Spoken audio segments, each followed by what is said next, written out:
Vjen transmetimi drejt për drejt, në këto momente më është bashkuar në studio zoti Sajmir Koreshi, mirë se vjen. Faleminderit për prezencën tuaj. Dhe zonja Arseide Gjyli, mirë se vjen e dashur për diskutuar për gjitha zhvillimet politike në vend deri në këto momente që jemi duke diskutuar në këtë studio. Faleminderit për ftesën. E nisëm në fakt edhe në studio po diskutonim së bashku zoti Koreshi për imazhet që prodhoi protesta ditës së djeshme, imazhe që kanë mbritur edhe përtej Shqipërisë në mediat ndërkombëtare, një person i cili gati përfundoi në tragjedi. Nuk e di, çfarë mund na jepni më tepër informacione për atë imazh, po edhe për imazhe të tjera që prodhoi protesta dhe mbi të gjitha përveç imazheve, mesazhet që erdhën dhe si do të vijojë aksioni i opozitës. Absolutisht, e para një ajo çka ndodhi nuk është absolutisht që t'ja orosh gjithkujt dhe askujt. Realisht është ndjesh keq kur shikon një incident të tillë.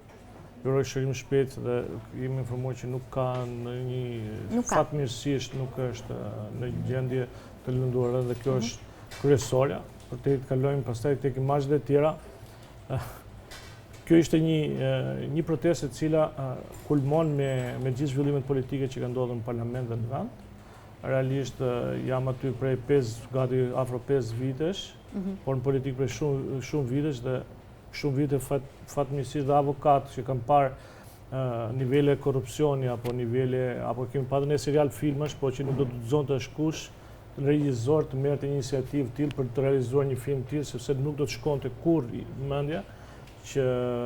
një qeveri të ishte komplet inkriminuar. Megjithëse priste, domethënë nuk lë as me gdhirë mëngjesi si dukeshin kohë e humur. Mundësisht të punonte me 3 turne që të vitin buxhetin e shtetit. Unë e kam quajtur genocid që i është bërë buxhetit shtetit. Është një term shumë i rëndë ose një fjalë shumë e rëndë që përdoret me terma të tjera, por unë kam lidh paralelisht me atë që i ka ndodhur buxhetit shtetit, sepse të marrësh vlerat të jashtëzakonshme, ndërkohë që njerëzit mezi shtyn muajin, pensionistët është që dalin dhe te tregu të marrë ato mollë të kalbave të fishkura në fund të muaj, apo që ngrohen me bidon me ujë të ngrohtë, se zgudzojnë më të ndezin asnjë lloj mjeti ngrohës, edhe të arrish që të përvetësosh ato fonde publike ose të ndash këtë lloj, ta trajtosh buxhetin e shtetit me qenë lekë e parë të xhepit që t'i ka lënë familja, trashëgimi. Kjo është tragjedi që ndodh në kombin shqiptar. Unë jam edhe për fat kam më shumë informacion se çfarë mund të tregoj dhe mund të them. Jam vënë dieni të informacioneve të jashtëzakonshme që ndoshta e kalojnë atë logjikën dhe çfarë dihet sot në televizion, patjetër që është shumë më tepër se kaq dhe do dalin besoj shumë më tepër, por për shkak të asaj që unë kam firmosur dhe të konfidencialitetit, realisht edhe sekretet dimor nuk mundën, nuk lejohet të bëjë asgjë publike, por është dramë. Është drama do thellohet, drama shumë e madhe, drama shkon përtej emrave që janë sot, drama shkon deri tek Kur pritet të dalin këto emra? Po unë mendoj që gjatë hetimit, ose prokuroria i ka dhe i ka ndarë në disa lote, ju keni disa pjesë të hetimeve. Pa dhënë shumë detaje që mos japim atë konfidencialitetin tuaj që mos të cënojmë absolutisht, se nuk nxjerr asgjë nga ato çka kam parë dhe për shkak se s'kam pse të rrezikoj se do të mendoj se ka një lloj nxitimi për të arritur gjërat, po thjesht ju dëgjuat dhe sot ne bëmi kërkesë për ripërsëritjen e seancës, pasi prokurorët vetë deklaruan që duhet të jetë një seancë e ngutshme dhe duhet merret vendim për heqjen e imunitetit, për ato çka dhe deklaroi dhe kryetari i grupit parlamentar në kërkesën që ka dërguar SPAK-u, ju e keni qenë live që ardhe keni ndjekur, që patjetër ka ndryshuar rrethanat dhe realisht nuk ka të bëjë fare pse duhet presim gjykatën kushtetuese, sepse në gjykimin tim ka rënë ajo padi në gjykatën kushtetuese, ka rënë sepse aty është për pezullimin, ndër këtu që është zëvendësuar masa sigurimi dhe është për arrestin, për ndalimin, sepse e para ka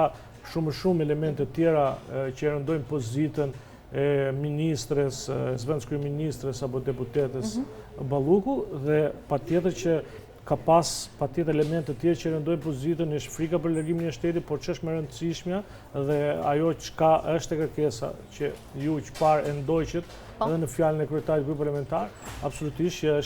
është ka influencuar në dëshmitar në prishjen e provave që është edhe akti për cilin do urgjencë. Do të rikthehemi çështjes Balluku, por nuk do doja ta zhvendosja vëmendjen nga protestat, paktën në disa minuta në vijim. Zënja Gjyli, si keni parë ju protestën, mënyrën se si është zhvilluar ditën e djeshme dhe çfarë prodhoi, sepse bashkë hapëm temën e personit që pati një incident. Po atëherë është incident, por incidenti ka qenë i një përmase që një farë mënyre kanë qenë gjitha mediat që e transmetuan dhe ishte e frikshme ta shihje në një farë forme dhe patjetër që nuk doja uronim askujt që t'ishte në atë pozicion dhe do ta trajtojmë në kuadrin e një incidenti. Do të thënë, patjetër që dhe opozita që protestonte nuk ka patur, besoj, as vullnetin edhe as dëshirën që një gjë e tillë të ndodhte, për aq kohë sa ky nuk është se ka qenë një akt simbolik që vjen se ne kemi parë për shembull proteste që ka patur njerëz që si rrjedhoja aktit simbolik kanë djegur veten e tyre për hir të një në formën e një vetlime, por nuk ishte ky rasti. Kështu që e shikojmë në kuadrin e një incidenti. Por ajo që duhet shikojmë plan politik është që arriti protestat prodhonte masivitetin, numrat dhe të targetohej dhe quhej një protestë kombëtare, duke qenë se patjetër Partia Demokratike dhe opozita e ka distancuar veten tek retorika që foltorja ka qenë protestë, duke e konsideruar foltoren thjesht një agora ku njerëzit kishin mundësi për dalë dhe për të thënë se çfarë problematikash ata kanë edhe pse duan që ky pushtet në një farë mënyrë të marrë fund një herë e mirë dhe kanë thënë që në një farë mënyrë ato shifra dhe numra protestuesish në foltore nuk ishte protestë kombëtare, nuk ishte në dimension e protestës kombëtare. Dhe kjo është për treguar dhe ne dimë që protestat maten edhe me numra, pra nuk maten me cilësi, maten me sasi. Sa individu të mbështesin, sa prodhon. Po deri diku ka arritur, pritej mbase të ishte në përmasa shumë të mëdhaja për të treguar që sot opozita e bashkuar është në stadin që ka aq shumë njerëz pas vetes, sa që me një tubim ndoshta edhe të dhunshëm mbase të arrit të zhbëj qeverisjen edhe të detyroj dorëheqjen ndoshta të kryeministit. Kështu që nuk ka qenë ky qëllimi, por ne kemi parë që ka kryer presion, jo, e kemi parë në Shtetet e Bashkuara të Amerikës, në Shtëpinë e Bardhë, ku ngritja masive e njerëzve dhe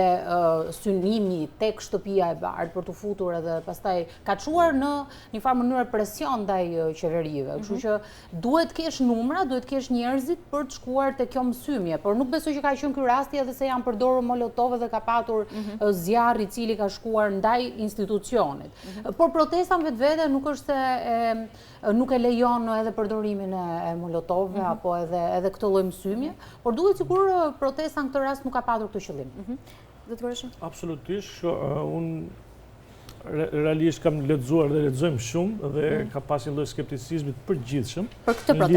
këtë protestë, nëse do të realisht opozita do të mblidhte apo jo numrat për këtë protestë. Mendoj që kjo është një imazh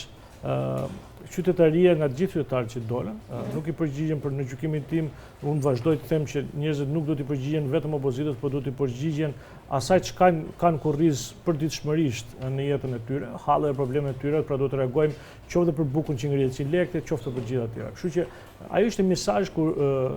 njerëzit vërshuan në shesh. Dhe patjetër që do të dëgjojnë opozitën, patjetër që dëgjojnë gjithçka dhe mesazhet që opozita ka pasur ka qenë pikërisht që do të linte vetë qytetarëve për të arritur anë do të kishte apo jo pastaj zhvillimet e tjera e kishin vetë në dorë qytetarët dhe nuk bëri momenti që t'ia lëm në dorë qytetarëve në kushtet që zoti Berisha tha që do të jetë një protestë masive, do të shkojmë deri në grev, urie. Unë kam qenë te linja fort dhe vazhdoj të jem te linja fort për shumë arsye, sepse sot që flasim ka dy anë medaljesh që mazhoranca duke përfitu patjetër dhe daljet e tyre ose mediat e gjithçka dhe atë lloj mediatizimi që i bën gjës, fillimisht fillon me rregulloren dhe thotë që ne respektojmë rregulloren 1, 2, 3, 5, ndërkohë që kur rregulloren pa shikon që Këshilli i Mandateve, procedurave dhe imuniteteve, që duhet ishte sot, mblidhet me 1/2 e kërkesave, nuk e respektojnë, pra nuk paraqiten, sepse e parashikon rregulloria e Kuvendit të Republikës së Shqipërisë që në rastin kur gjysmët e anëtarëve të Këshillit të mandatit imuniteteve kërkojnë mbledhje, pra firmosin për mbledhje 24 orë përpara dhe depozitojnë kuvend është detyruar që të thërritet mbledhja. Nga ana tjetër ata pra i bëjnë balë vetëm sepse nuk ka logjik që ti mblidhesh kur prokurori i përgjithshëm prokurori posaçëm, kryeprokurori i posaçëm bashkë me dy prokurorët e tjerë kërkojnë që kjo të zhvillohet brenda 72 orësh, ti nuk jep lënë asnjë datë, pra pret se ma ngriti telefoni apo jo shoku Rama, se s'dini se çfarë të thoshe dhe ku të Pra ishte në një kaos, po thua? Absolutisht që po. Më thoshe të kishim pritur pak për reagimin? Ishte pak më...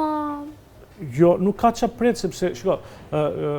unë vidhe nga fusha avokatisë dhe do t'i dëmshoj kësaj pjesë. Masat e sigurimit janë gjithmonë 72 orëshe. Pastaj ka dhe një specifik tjetër. Ne nuk kemi përgjykuar nëse është e fashme për jo zonja Ballugu. Ne shikojmë nëse ka një tentativë për të hequr imuniteti politikisht, pra në qoftë si dikur, ku diun, kod shokut e në verë. Se kështu është i bie tani që shoku e në verë dënonte ata shokët e vet. Edhe, më dhënë, e bënde kuplara atje dhe thoshte, ajti heqim këti, të vëmë këti tjetër. Pra, nuk ka ndërmend. Ne mjaftojmë me një provë, që nuk e vlerësojmë provën nëse është ajo që e bën fajtore, po jo se është gjykata, jo ati që ka me dhjetra prova. Pra, ne shikojmë nëse ka, po jo prova, nëse kjo është e motivuar, po jo nga prokuroria politikisht, pra heqje imuniteti ose arrestimi, ndalimi